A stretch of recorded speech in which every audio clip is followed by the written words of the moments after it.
Oke, Assalamualaikum warahmatullahi wabarakatuh. Selamat sore, siang, pagi, malam. Tergantung kapan pun Anda nonton konten saya ini. Jumpa lagi dengan saya di Pak Syaf Channel ya. Apa kabar sobat semuanya? Semoga sobat semuanya tetap dalam keadaan sehat dan semangat. Oke, kali ini Pak Syaf akan memberikan sebuah kabar yang sangat mengembirakan ya, khususnya terkait dengan semakin diaplikasikannya kampus Merdeka Merdeka Belajar atau Merdeka Belajar Kampus Merdeka. Salah satu isu yang cukup menarik adalah diberikannya kesempatan bagi insan-insan untuk semakin memperoleh kesempatan yang setara untuk melanjutkan ke perguruan tinggi, yaitu melalui pengakuan pembelajaran lampau atau pengalaman-pengalaman yang sudah pernah dilakukan, dilalui maupun dijalankan, namun belum dilegalisasi dengan formal ya, secara formal. Nah, Kementerian Pendidikan dan Kebudayaan dan Ristek Republik Indonesia memberikan sebuah langkah yang menurut saya cukup strategis untuk memberikan kesempatan bagi perguruan tinggi di seluruh Indonesia untuk membuka yang disebut dengan RPL atau rekognisi pembelajaran lampau. Nah, seperti apa mekanisme dan persyaratannya kita akan kupas tuntas ya, petunjuk teknisnya. Nah, ini adalah petunjuk teknis yang sudah di share oleh kementerian atau Dirjen Belmawa ya, Dirjen Dikti Riset dan Teknologi. Ini adalah petunjuk teknis program bantuan pemerintah penyelenggaraan rekognisi pembelajaran lampau tipe A. Tipe A itu adalah, nanti ada penjelasannya ya, ada tipe A, ada tipe B. Oke, kita skip dulu. Nah, ini adalah latar belakangnya, multi entry, multi exit system. Nah, dengan sistem ini kan kesempatan pembelajaran untuk dapat melanjutkan ke jenjang lebih tinggi itu lebih terbuka. Nah, sekarang kita lihat di sini tujuannya apa.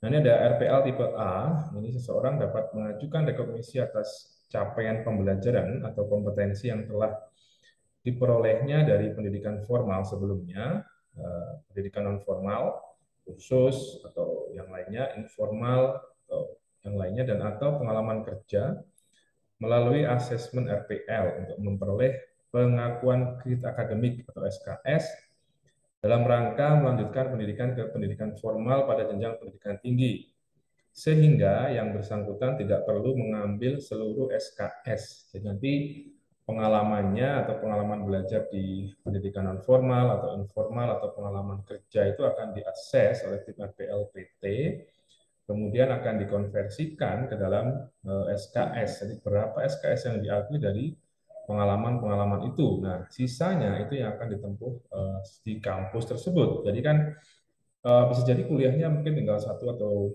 2 tahun ya, mungkin 1,5 sampai 2 tahun. Jadi ya, menurut saya akan sangat efektif karena yang bersangkutan sudah berpengalaman di bidangnya. Nah, untuk tipe B, pengakuan CP itu diajukan untuk penyetaraan pada jenjang KKN tertentu ya. Misalnya RPL tipe B ini diperuntukkan bagi pemohon yang akan bekerja sebagai dosen di perguruan tinggi dan juga selain dosen. Nah, misalnya kan KKNI level apa namanya jenjang S1 itu kan level 6 atau jenjang 6. Kalau S2 kan jenjang 7 dan seterusnya. Nah, berarti kalau mau jadi dosen kan minimal harus 2, berarti kan harus jenjangnya harus menyesuaikan dengan jenjang KKNI level 7 atau level 8. Nah, seperti itu. Nah, ini tujuannya yang akan diberikan untuk program ini adalah tipe A ya. Tujuannya untuk aksesnya diperluas, akses pendidikan tinggi diperluas, pendidikan masyarakat yang punya pengalaman untuk bisa memperoleh kredit akademik dan memberikan kesempatan bagi perguruan tinggi untuk menyalurkan RPL. Karena kenapa? Karena sebelumnya di tahun sebelumnya itu saya juga pernah membuat konten itu hanya sekitar 30 sampai 40 perguruan tinggi se-Indonesia ya. Artinya kan secara jumlah atau rasio kan sangat tidak memungkinkan untuk mengcover kebutuhan masyarakat yang ingin melanjutkan studi ke perguruan tinggi melalui sistem ini.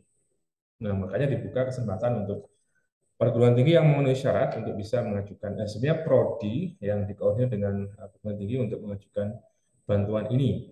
Nah,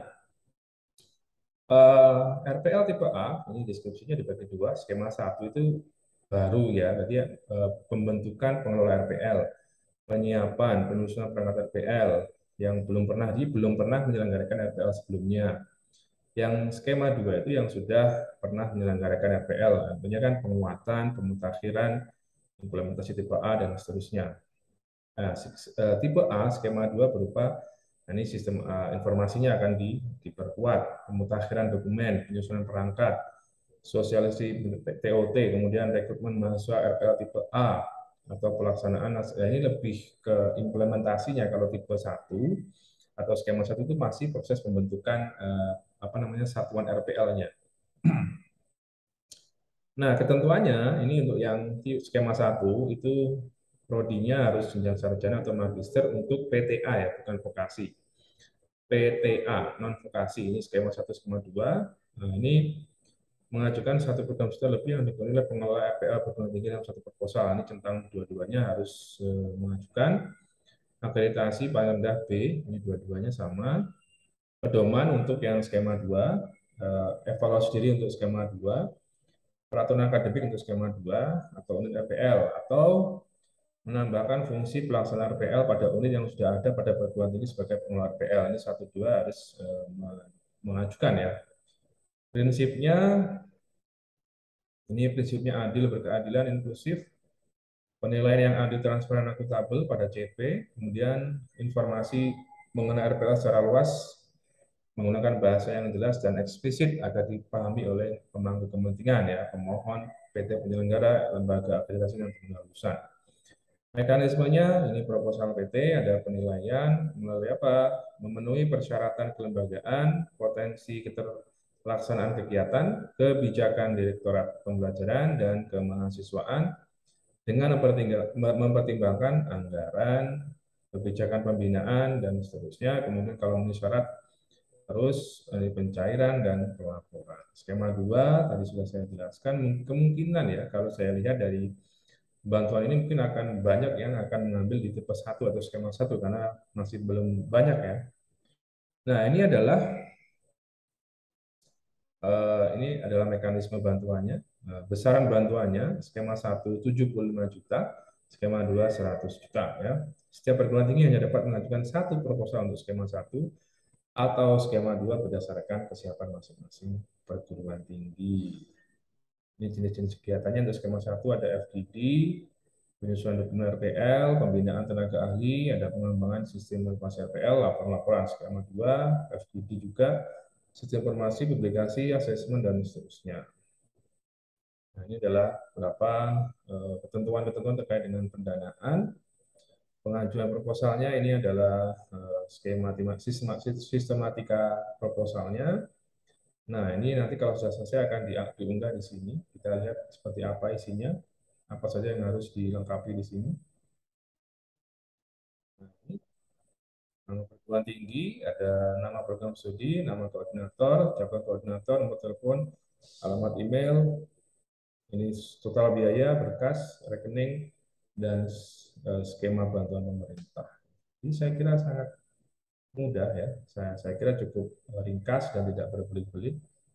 Pencairannya kurang lebih sama dengan sistem-sistem hibah dari kementerian ya, 90%, kemudian 10%, kemudian pertanggungjawaban laporan ada MONEF, ada laporan akhir dan seterusnya ya.